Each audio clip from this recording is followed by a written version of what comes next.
Hi guys, welcome to technical study zone. दोस्तों, international advance research centre for powder metallurgy and new material यानी कि ARCI की तरफ से जो रिक्रूटमेंट आया है उसका ऑनलाइन एप्लीकेशन फॉर्म कैसे भरा जाएगा, इसके ऊपर बहुत सारा स्टूडेंट्स ने कमेंट्स किया है। तो अभी मैं आ गया हूँ ARCI का कैरियर पेज में। तो यहाँ पे आने के बाद आपको 3 पोस्ट देखने को मिल जाएगा, एक असिस्टेंट ए, एक टेक्निकल असिस्टेंट ए और एक टेक्नीशियन ए। ठीक है, जिसका लास्ट डेट यहाँ पे है 26 अगस्त 2024। ठीक है, तो इसको क्या करेंगे, अप्लाई करके अभी आप लोगों को लाइव दिखाएंगे कि कैसे इसको अप्लाई किया जाता है। ठीक है, तो यहाँ पे अप्लाई में आपको क्लिक करना है। क्लिक करने के बाद are you sure want to apply for technician A, यहाँ पे आपको येस कर देना है। येस करने के बाद आपको यहाँ पे साइन इन का ऑप्शन मिलेगा। तो यहाँ पे आपको don't have an account sign up here, ठीक है, तो इस जगह पे आपको क्लिक करना है। साइन अप हेयर पे क्लिक करने के बाद यहाँ पे आपको अपना नेम, ईमेल एड्रेस, ठीक है, एक पासवर्ड डालना है, एक कंफर्म पासवर्ड डालना है, मोबाइल नंबर डालना है। डालने के बाद यहाँ पे आपको साइन अप करना है। ठीक है, तो चलिए डालते हैं। देख सकते हैं यहाँ पे मैं अपना नेम, ईमेल आईडी और पासवर्ड डाल दिए हैं। तो पासवर्ड आपको नंबर, उसके साथ आपको कोई भी सिंबल, ठीक है, हैश या @ उसके साथ आपको एक कैपिटल लेटर, एक स्मॉल लेटर, ऐसे करके आपको डालने से तुरंत हो जाएगा। ठीक है, तो उसके बाद क्या करना है, आपको यहाँ पे साइन अप पे क्लिक कर देना है। ठीक है, तो साइन अप पे क्लिक करते हैं। साइन अप पे क्लिक करने के बाद यहाँ पे देख सकते हैं activation link send to your email, please click the activate the login. ठीक है, तो ये जो एक्टिवेशन लिंक है ये जो है आपका मेल आईडी में भेजा जाएगा। ठीक है, तो चलिए मेल आईडी चेक करते हैं। देख सकते हैं अभी मैं अपना मेल आईडी पे पहुंच गया हूँ। तो यहाँ पे एक चीज़ आया है, HRD ARCI HRD sign up inquiry, click to confirm account. ठीक है, तो यहाँ पे आपको क्लिक करना है इस मेल आईडी पे। ठीक है, क्लिक करने के बाद यहाँ पे देख रहा है एक ऑप्शन आ रहा है, यहाँ पे क्लिक करना। ठीक है, तो यहाँ पे अगर आप क्लिक करते हो तो फिर एक पेज ओपन हो जाएगा जहाँ पे आपको साइन इन के लिए बोला जाएगा। तो यहाँ पे उसी ईमेल आईडी पासवर्ड को देना है जो अभी आप दिए थे। ठीक है, तो अभी मैं अपना मेल आईडी पासवर्ड फिल कर चुका हूँ। तो यहाँ पे क्या करना है, लॉगिन पे क्लिक करना है। लॉगिन पे क्लिक करने के बाद यहाँ पे देख सकते हो, यहाँ पे आपका जो है लिंक अभी एक्टिवेट हो जाएगा। ठीक है, तो अभी आपको क्या करना है, अभी आपको या तो इससे निकल जाना है, ठीक है, या तो आपको क्या करना है, यहाँ पे 3 डॉट पे क्लिक करना। ठीक है, 3 डॉट पे क्लिक करने के बाद यहाँ पे आपको एक ऑप्शन दिखने को मिल जाएगा, ओपन इन क्रोम ब्राउज़र। ठीक है, तो open in Chrome browser open कर लेना है और यहाँ पे आपको 3 डॉट में और एक चीज़ ओपन कर लेना है। ठीक है, वो है यहाँ से डेस्कटॉप साइट। ठीक है, तो मेक श्योर कि आपका डेस्कटॉप साइट ऑन होना चाहिए। ठीक है, उसके बाद क्या करना है, उसके बाद नीचे वही आ जाना है। आने के बाद वही टेक्नीशियन ए पे अप्लाई पे आपको क्लिक करना है। ठीक है, अप्लाई पे आप क्लिक करते हो तो यहाँ पे आपको येस करना है। येस करने के बाद देखिए डायरेक्टली आपका एप्लीकेशन फॉर्म में चला गया है। ठीक है, तो इसके बाद फिर अगर दोबारा आप क्रोम से ओपन करना चाहते हो तो बहुत सारा स्टूडेंट्स ये सोच रहा है कि कैसे इसको किया जाता है। ठीक है, तो चलिए इसको अभी हम कैंसिल कर देते हैं। ठीक है, अब फिर आपको दिखाएंगे कि एप्लीकेशन के लिए कैसे करना पड़ता है। ठीक है, देखिए अभी मैं फिर से दोबारा ARCI का कैरियर पेज में आ गया हूँ। ठीक है, उसके बाद यहाँ पे टेक्नीशियन ए पे क्लिक करता हूँ, अप्लाई करके यहाँ पे येस कर देता हूँ। तो देख सकते हैं यहाँ पे फिर से साइन इन करने के लिए ईमेल आईडी और पासवर्ड मांग रहा है। ठीक है, तो ईमेल आईडी पासवर्ड देते हैं। उसके बाद क्या दिखाता है, जो स्टूडेंट्स के साथ दिक्कत आ रहा है यही चीज़ आ रहा है। तो चलिए इसको दिखाते हैं। देखिए ईमेल आईडी और पासवर्ड डालने के बाद यहाँ पे जब आप लॉगिन करते हो तो बहुत सारा स्टूडेंट सोच रहे हैं कि सर मेरा लॉगिन नहीं हो रहा है, क्यों नहीं हो रहा है। एक्चुअली आपका लॉगिन हो गया है, ठीक है। तो आपको फिर से क्या करना है, फिर से आपको इस टेक्नीशियन ए जो जहाँ से आप अप्लाई कर रहे थे, फिर वहाँ पे आपको अप्लाई करना है, ठीक है। फिर येस करना है, उसके बाद देखना कि डायरेक्टली आप एप्लीकेशन फॉर्म में पहुँच जाओगे। तो स्टूडेंट्स का यही दिक्कत आ रहा है कि सर लॉगिन कर रहा है, लॉगिन नहीं हो रहा है, वापस से उसी पेज में जा रहा है, ठीक है। उसी पेज में जा रहा है, लेकिन वहीं से फिर अगर आप अप्लाई करोगे तो आपका एप्लीकेशन फॉर्म में आ जाओगे। तो यहाँ पे आपको एप्लीकेशन फॉर्म में आपको भरना है, ठीक है। तो यहाँ पे जैसे आपका नेम आ जाएगा, उसके बाद आपको यहाँ पे father's name, mother's name, date of birth, ठीक है, ये सब भरना है। तो अप्लाई करने से पहले एक चीज़ देख लेना है, टेक्नीशियन ए के लिए एज लिमिट कितना रखा गया है। तो देख सकते हैं यहाँ पे 28 ईयर्स, और यहाँ पे वेल्डर टर्नर इलेक्ट्रीशियन का पोस्ट है, जहाँ पे आपका एक पोस्ट यूआर के लिए है, एक ओबीसी के लिए, एक ईडब्ल्यूएस के लिए, ठीक है। तो चलिए अभी जाते हैं एप्लीकेशन पोर्टल में। तो यहाँ पे father's name, mother's name, date of birth, ये सब भर लेते हैं। Father's name, mother's name, date of birth यहाँ पे आपको जब भरेंगे, भरने के बाद यहाँ पे आपको देखने को मिल जाएगा कि आपका कितना ईयर, कितना मंथ, कितना डे दिखा रहा है, ठीक है। तो यहाँ पे अगर आपका 28 साल के ऊपर हो जा रहा है तो आप अगर एससी ओबीसी या तो एसटी से है तो आपको एज रिलैक्सेशन मिलेगा, एससी का 5 साल, ओबीसी का 3 साल, एसटी का 5 साल। तो यहाँ पे रीज़न फॉर एज रिलैक्सेशन में यहाँ पे आपको ये लिखना है कि ओवर एजेड, ठीक है, ओवर एजेड। अगर आपका एज 28 से ऊपर हो जाता है तो तब, ठीक है, और रिजर्वेशन के में आते हैं। अगर नहीं होता है तो कुछ नहीं लिखना है। यहाँ पे आपका कैटेगरी क्या है, एससी एसटी, यूआर, ईडब्ल्यूएस, वो लिखना है, सिलेक्ट करना है। उसके बाद यहाँ पे आधार नंबर का यहाँ पे देख सकते दिया हुआ है, ये मैंडेटरी नहीं है, ये आप चाहे तो दे भी सकते, नहीं भी दे सकते। उसके बाद डिसेबिलिटी अगर आपका है तो येस देना है, नहीं तो नो देना है। एक सर्विसमैन में अगर नो है तो नो देना है। जेंडर में मेल कर देना है, फीमेल है तो फीमेल कर देना है, ठीक है। रिलीजियन में अगर हिंदू है तो हिंदू कर देना है। नेशनलिटी इंडियन है, और यहाँ पे मैरिड अनमैरिड ये सब लिख देना है, ठीक है। उसके बाद नेशनल ट्रेड सर्टिफिकेट डिटेल्स में आ जाते हैं, ठीक है। तो यहाँ पे सिलेक्ट क्वालिफिकेशन में आपको आईटीआई सिलेक्ट कर लेना है, और ब्रांच में यहाँ पे देख सकते हैं जो तीनों पोस्ट के लिए इलेक्ट्रीशियन, टर्नर, वेल्डर, तो यहाँ पे आपको सिलेक्ट कर लेना है। तो अगर हम टर्नर को सिलेक्ट करते हैं, उसके बाद यहाँ पे ईयर ऑफ पासिंग आपको देना है, ठीक है। तो कौन सी ईयर में आपका आईटीआई पास किए है, ठीक है।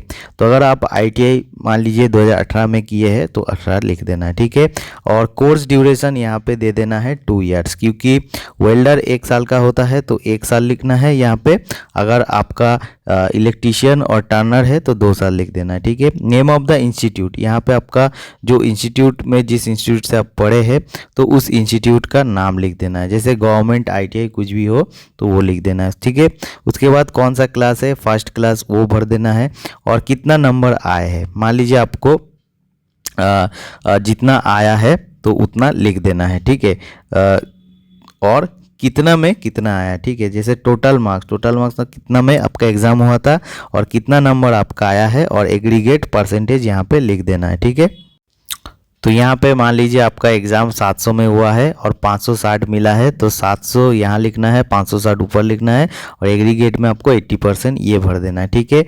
अब कहाँ से आप अप्रेंटिसशिप किए हैं, ठीक है, अप्रेंटिस ट्रेनिशिप डिटेल्स ये आपको भरना है, ठीक है। अब जैसे यहाँ पे मैंने यहाँ पे लिख दिया कि अप्रेंटिस इस जगह से किए हैं, स्पेशलाइजेशन टर्नर से किए हैं। अब डेट ऑफ अप्रेंटिस कब से कब, जैसे हम यहाँ पे 1/1/23 से 1/1/24 तक हम यहाँ पे अप्रेंटिस किए हैं, ठीक है। तो ये मैंने आपको दिखाने के लिए ये भरे हैं, ठीक है। ये नहीं है, ठीक है, एक्चुअल नहीं है। और यहाँ पे month and year of passing, यानी कि किस मंथ में आपका रिजल्ट आया है, सर्टिफिकेट आया है, उस मंथ को रिजल्ट से देख के आपको यहाँ पे भर देना है।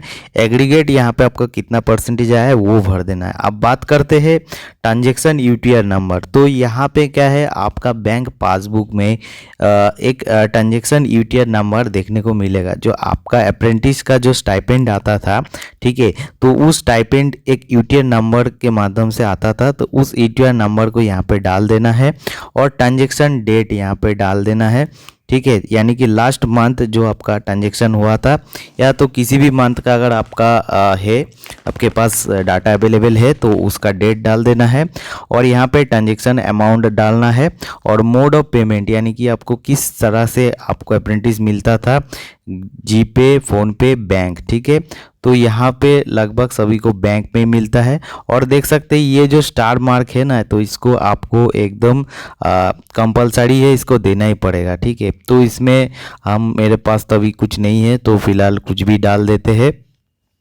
ठीक है,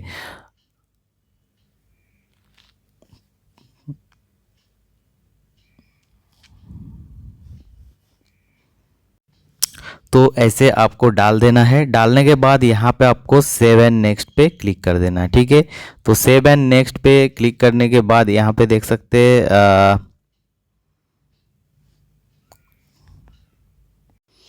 फिर दूसरा स्टेप ओपन हो जाएगा। ठीक है, तो पहले स्टेप 1 आपका कंप्लीट हो गया, अब स्टेप नंबर 2 में आ गए। तो स्टेप नंबर 2 में यहाँ पे देख सकते हैं, यहाँ पे प्रेजेंट एड्रेस और परमानेंट एड्रेस आपको यहाँ पे भरना है। ठीक है, तो प्रेजेंट एड्रेस और परमानेंट एड्रेस अगर आपका सेम है तो भी आपको दोबारा टाइप करके भरना होगा, अगर अलग है तो भी आपको भरना होगा। ठीक है, तो यहाँ पे देख सकते हैं, यहाँ पे कम्युनिकेशन एड्रेस यानी कि प्रेजेंट एड्रेस यानी कि जहाँ से आपका मेल ये सब भेजा जाएगा, चिट्ठी वगैरह, और एक परमानेंट एड्रेस होता है। तो दोनों एड्रेस ही अलग अलग से हम भर लिए। उसके बाद सेव एंड नेक्स्ट पे क्लिक करेंगे। ठीक है, तो सेव एंड नेक्स्ट पे क्लिक करने के बाद आपको यहाँ पे देख सकते हैं, यहाँ पे स्टेप 3 आ गया। ठीक है, तो स्टेप 3 में अभी बहुत ही इंपॉर्टेंट है। तो इसमें क्या है, इसमें आपको एजुकेशनल क्वालिफिकेशन भरना है। ठीक है, जिसमें बहुत सारे स्टूडेंट्स का दिक्कत आ रहा है। देखिए क्वालिफिकेशन टाइप, ठीक है, तो क्वालिफिकेशन टाइप है, स्ट्रीम है, एग्जामिनेशन पास्ट है, मेन सब्जेक्ट है, ईयर ऑफ पासिंग है, name of school and colleges है, नेम ऑफ यूनिवर्सिटी बोर्ड है, मार्क्स परसेंटेज है, क्लास है। ठीक है, तो अभी हम लोग चलते हैं क्वालिफिकेशन टाइप। तो क्वालिफिकेशन टाइप पहले हम लोग 10th और इक्विवेलेंट को सिलेक्ट कर लेते हैं। उसके बाद स्ट्रीम क्योंकि 10th में किसी का स्ट्रीम नहीं होता है तो इसमें हम लोग को क्या करना है, इसमें हम लोग को जनरल स्ट्रीम भर देना है। ठीक है, तो जनरल में क्लिक करते हैं। उसके बाद एग्जामिनेशन पास्ट, कौन सा एग्जामिनेशन पास्ट हुए हैं, तो इसमें हम लोग को क्या करना है, 10th का लिख देना है, 10th एसएससी मैट्रिकुलेशन, ये आपको सिलेक्ट कर लेना है। ठीक है, उसके बाद मेन सब्जेक्ट्स। ठीक है, तो 10th में मेन सब्जेक्ट्स होता नहीं है तो इसीलिए आपको क्या करना है, या तो आपको यहाँ पे अदर्स सिलेक्ट कर देना है या तो आपको यहाँ पे चेक कर लेना है कौन कौन सा सब्जेक्ट यहाँ पे दे रहा है। ठीक है, तो यहाँ पे देख सकते 10th के लिए कोई भी यहाँ पे आपका सब्जेक्ट नहीं मिलने वाला है क्योंकि 10th में सब्जेक्ट्स होता नहीं है। अगर इसमें आपको जनरल मिलेगा तो आप जनरल लिख सकते हैं। ठीक है,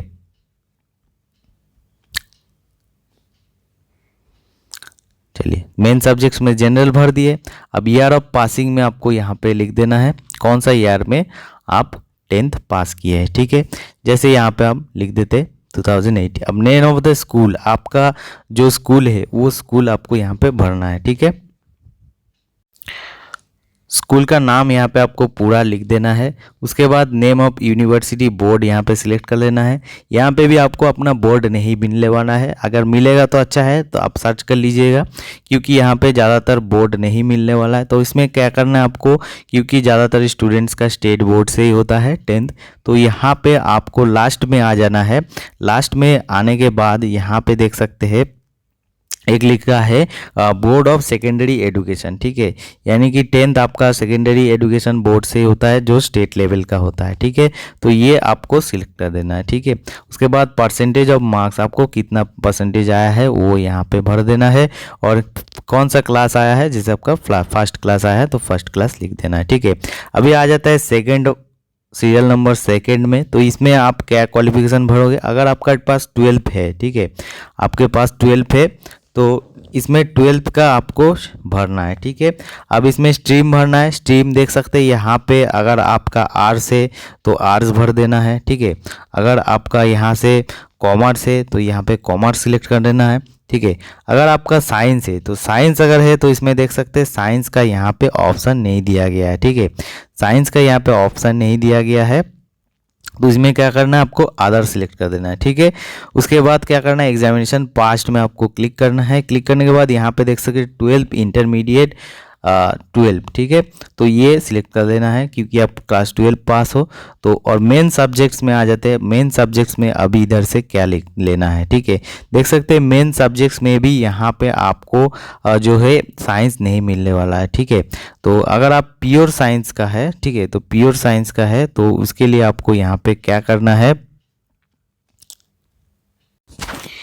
ये सिलेक्ट कर लेना है मैथ फिजिक्स केमिस्ट्री MPC, ठीक है।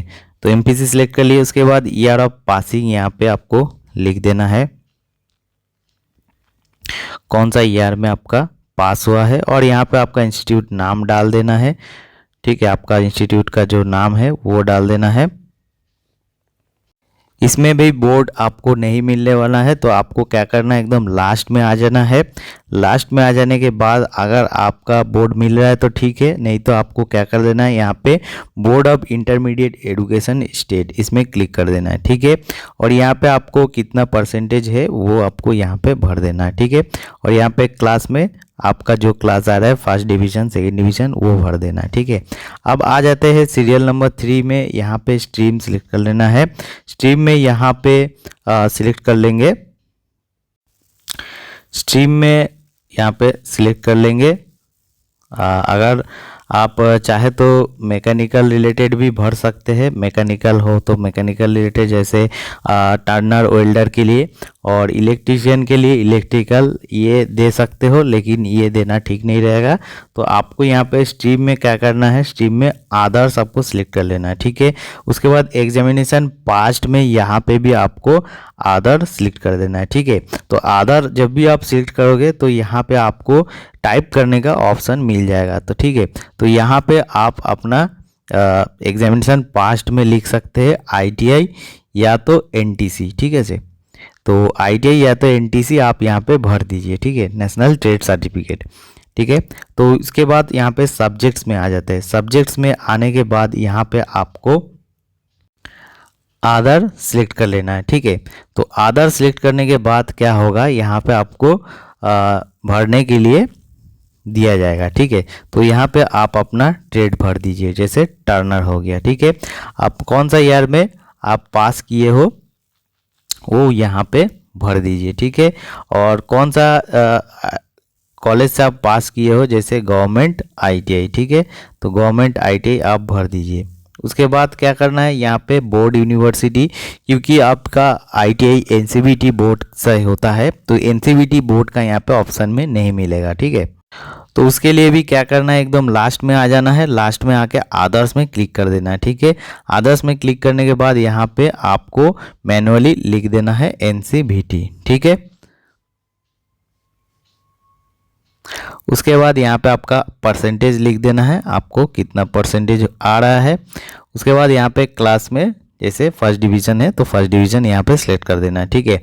और भी कुछ भर सकते हो तो चाहे तो भर सकते हो, ऐसे करके ही आपको भरना होगा। उसके बाद सेव एंड नेक्स्ट करेंगे, ठीक है।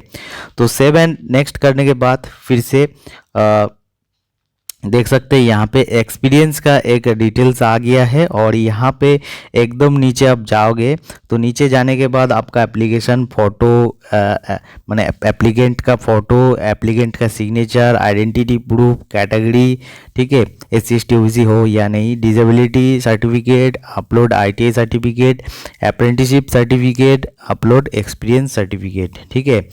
ये सब भरना है। भर के आपको सेव एंड प्रीव्यू में करने के बाद आपको प्रीव्यू देखने को मिल जाएगा, ठीक है। तो यहाँ पे देख सकते हैं, यहाँ पे एक चीज़ है कि have you acquired completed any additional qualification after completing this essential qualification. अगर इस क्वालिफिकेशन के बाद भी अगर कुछ आपका क्वालिफिकेशन है तो यहाँ पे आप भर सकते हो, ठीक है। या तो आप किसी भी जगह से अभी भी कुछ कर रहे हो, जैसे have you registered doing any additional qualification और कोर्स, अभी मान लीजिए अभी कुछ आप कर रहे हो तो उसका भी आप डिटेल्स यहाँ पे डाल सकते हो, ठीक है। उसके बाद यहाँ पे एक ऑप्शन है are you employed in government organization, तो यहाँ पे येस और नो यहाँ पे लिख देना है। अगर आप प्राइवेट में तो नो लिख देना है, गवर्नमेंट में तो येस लिख देना है, ठीक है। If you are presently working, nature of employment, type of appointment and present gross salary. अगर आप अभी काम कर रहे हो तो ये आपको लिखना है। अगर आप काम छोड़ दिए हो, आपके पास एक्सपीरियंस है, तो वो चीज़ नहीं लिखना है, ठीक है। ये छोड़ देना है। ठीक है, अभी आ जाते हैं प्रोफेशनल एक्सपीरियंस डिटेल्स में। यहाँ पे क्या भरना है, जैसे नेम ऑफ द एम्प्लॉयर, ठीक है, name of the employer, address, designation, पे स्केल, बैंड, ग्रेड पे, ठीक है, पीरियड कितना दिन से कितना दिन तक आप ड्यूटी किए, और नेचर ऑफ ड्यूटी यानी कि क्या ड्यूटी था। तो चलिए इसमें कुछ भरते हैं। तो देख सकते हैं यहाँ पे एम्प्लॉयर नेम, एड्रेस, डेजिग्नेशन भर दिए। अब यहाँ पे इस कैलेंडर वाला ऑप्शन में आपको क्लिक करना है। इस कैलेंडर ऑप्शन में क्लिक करने के बाद यहाँ पे देख सकते हैं आपको डेट सिलेक्ट करने के लिए बोला जाएगा। ठीक है, तो डेट सिलेक्ट करने के बाद यहाँ पे आपको नेचर ऑफ ड्यूटीज लिख देना है। अब यहाँ पे नीचे आ जाना है। यहाँ पे प्रेजेंट जॉब डिस्क्रिप्शन, अगर आप प्रेजेंटली कहीं जॉब कर रहे हो तो उसमें लिखना है कि क्या काम करते हो। ठीक है, जैसे आप मशीनिस्ट हो, ठीक है, टर्नर हो, तो ये सब चीज़ आपको वहाँ पे लिखना है। ठीक है, उसके बाद यहाँ पे लिखना है please justify how your experience matches with the post you are applying. तो यहाँ पे आपको लिखना है कि आप जिस पोस्ट में अप्लाई कर रहे हो कैसे मैच हो रहा है। ठीक है, तो यहाँ पे बाय ट्रेड मैच हो रहा है और experience, by trade and experience यहाँ पे लिख देना है। ठीक है, और यहाँ पे लिखा है please briefly indicate your familiarity with computer and its application software. तो कंप्यूटर में बारे में आपका कुछ नॉलेज है तो वो लिख देना है, MS वर्ड, MS एक्सेल, ठीक है, पावर पॉइंट, जो चीज़ आप फैमिलियर है वो चीज़ आपको यहाँ पे लिख देना है। उसके बाद यहाँ पे क्या करना है, name of the referee 1 and their current address with phone number, name of the referee 2 and their current address with phone number. ये किस चीज़ के लिए, अगर आप प्रेजेंटली कहीं पे नौकरी कर रहे हो प्राइवेट ऑर्गेनाइजेशन में या तो सरकारी ऑर्गेनाइजेशन में, तो अगर आप अप्लाई कर रहे हो तो किसका थ्रू प्रॉपर चैनल आप अप्लाई कर रहे हो। ठीक है, जैसे आपका हेड ऑफ द डिपार्टमेंट हो गया एक HOD, ठीक है, और एक हो गया आपका हेड ऑफ द सेक्शन। ठीक है, तो हेड ऑफ द सेक्शन को अगर आप इन्फॉर्म करते हो तो उसका नाम, एड्रेस एंड फ़ोन नंबर यहाँ पे डाल देना है, और हेड ऑफ द डिपार्टमेंट को अगर आप इन्फॉर्म करते हो तो उसका नाम, एड्रेस और फ़ोन नंबर यहाँ पे डाल देना है। ठीक है, अगर आप वर्किंग कंडीशन में हो तब। ठीक है, एनी अदर इन्फॉर्मेशन के लिए यहाँ पे कुछ भी आप लिख सकते हैं।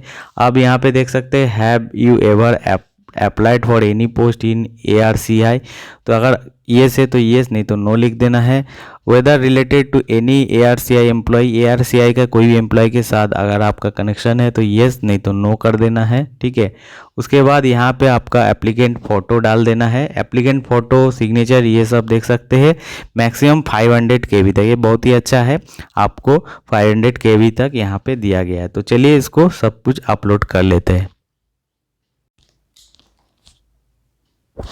तो यहाँ पे सभी डॉक्यूमेंट्स डाल दिए हैं। एक चीज़ आपको याद रखना है, ये जो फाइल है ओनली JPG फॉर्मेट में यहाँ पे अपलोड होगा। ठीक है, PNG या तो PDF में अपलोड नहीं होगा। ठीक है, PDF में अगर आपको अपलोड करना है तो यहाँ पे एडिशनल डाटा जो है वो PDF में अपलोड करना है बिलो 3 MB। ठीक है, उसके बाद डिक्लेरेशन यहाँ पे आपको सेव एंड प्रीव्यू कर देना है। ठीक है, तो सेव एंड प्रीव्यू कर देने के बाद यहाँ पे देख सकते हैं आपका फ़ोटो, रजिस्ट्रेशन नंबर, बाकी डिटेल्स, सारा डिटेल्स यहाँ पे आपका आ गया है। ठीक है, जो डिटेल्स आप अभी भरे हैं। ठीक है, तो उसके बाद यहाँ पे देख सकते हैं आप अपना चेक कर ले सकते हैं कि कोई मिसिंग हुआ है कि नहीं। तो मिसिंग हुआ है तो अभी भी जो है आप उसको ठीक कर सकते हैं। ठीक है, उसके बाद नीचे देख सकते हैं आपका आइडेंटिटी प्रूफ, कम्युनिटी सर्टिफिकेट, जो आप अपलोड किए हैं। ठीक है, ITI सर्टिफिकेट, उसके बाद अप्रेंटिसशिप सर्टिफिकेट, जो आप अपलोड किए हैं, एक्सपीरियंस सर्टिफिकेट, हाँ एक्सपीरियंस सर्टिफिकेट मस्ट ये देना होगा। तो ये सब चीज़ आपको अपलोड कर देना है।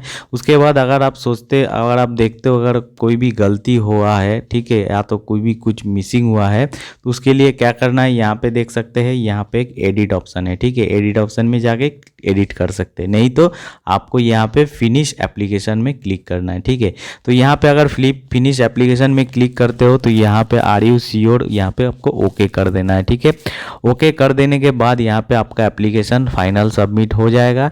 यहाँ पे देख सकते हैं you have received your we have received your application, check your email for your reference copy of the same। तो ये चीज़ जो है एप्लीकेशन जो फॉर्म भरे इसका ऑनलाइन एप्लीकेशन आपको मेल में भी भेजा जाएगा और यहाँ से आप क्लिक टू डाउनलोड पीडीएफ भी कर सकते हैं। तो यहाँ पे अगर आप क्लिक टू डाउनलोड पीडीएफ करते हो तो आपका पीडीएफ तुरंत डाउनलोड हो जाएगा। डाउनलोड हो जाने के बाद यहाँ पे देख सकते हैं international advance research centre for power metallurgy and new materials का जो ऑनलाइन एप्लीकेशन फॉर्म यहाँ पे भरा गया है। आपका फ़ोटो बाकी चीज़ सारा डिटेल्स आप क्या क्या फिल किए हो टोटल डिटेल्स यहाँ पे देखने को मिल जाएगा। ठीक है, यहाँ पे डिक्लेरेशन, उसके बाद आपका साइन, सिग्नेचर और बाकी जो आप प्रूफ जो अपलोड किए हैं वो भी आपका यहाँ पे डाउनलोड हो जाएगा। ठीक है, तो ऐसे करके जो आपको अप्लाई करना है। ठीक है, अगर आपको वीडियो अच्छा लगा है तो लाइक कर दीजिए और चैनल को सब्सक्राइब कर दीजिए। अगर और भी कोई भी दिक्कत आ रहा है तो ज़रूर कमेंट्स कीजिए, मैं आप लोगों को हेल्प करने के लिए तैयार हूँ। तो चलिए दोस्तों, मिलते हैं नेक्स्ट वीडियो में।